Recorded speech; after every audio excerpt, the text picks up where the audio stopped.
Today we're making coconut rice. Hey fellow food lovers, welcome back to my channel and thank you for always supporting me. For our coconut rice today, we'll be needing some already washed rice. I'm using short grain rice. We'll be using some roughly blended peppers and onions, no tomatoes added. We'll be using coconut milk which I extracted by myself. I have a video where I extracted the coconut milk, so you can check it out. It will help you. We'll be using some roasted panla fish, some stock fish which is optional. I use it because it adds a really nice flavor to my coconut rice. Some crayfish, not too much so that your rice won't turn black. Some sliced onions because onions make your rice sweet. And meat broth for a very flavorful rice. Coconut rice is all about building flavors. So let's get right into cooking, guys. Add some oil into your hot pot. Not too much if you don't want your rice to burn before cooking through. Now add in your sliced onions and allow it to infuse its flavor into the oil. Add in your pepper mix, which is a mixture of red bell peppers, habanero pepper and onion like I said earlier.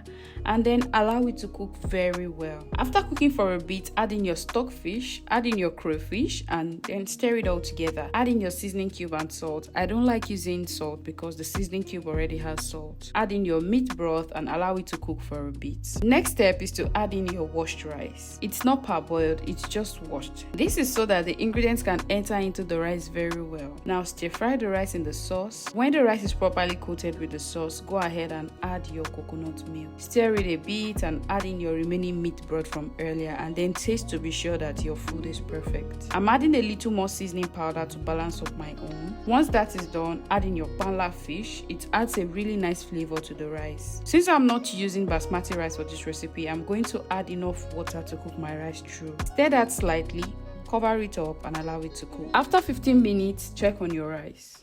I'm not in that school of thought where you just cover your rice and leave it. No. You have to flip your rice and turn it. And this is to take what is up down and bring what is down up.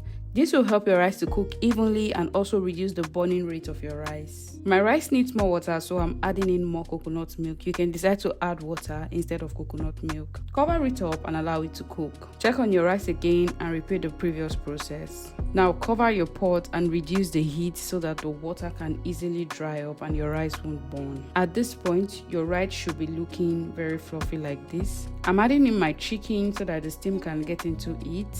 And then our rice is properly cooked. This is fluffy, flavorful, and it's looking really nice. So guys, if you're yet to subscribe to my YouTube channel, please do so that you can enjoy more amazing and easy recipes like this. Thank you for watching, guys. See you in the next one. Bye.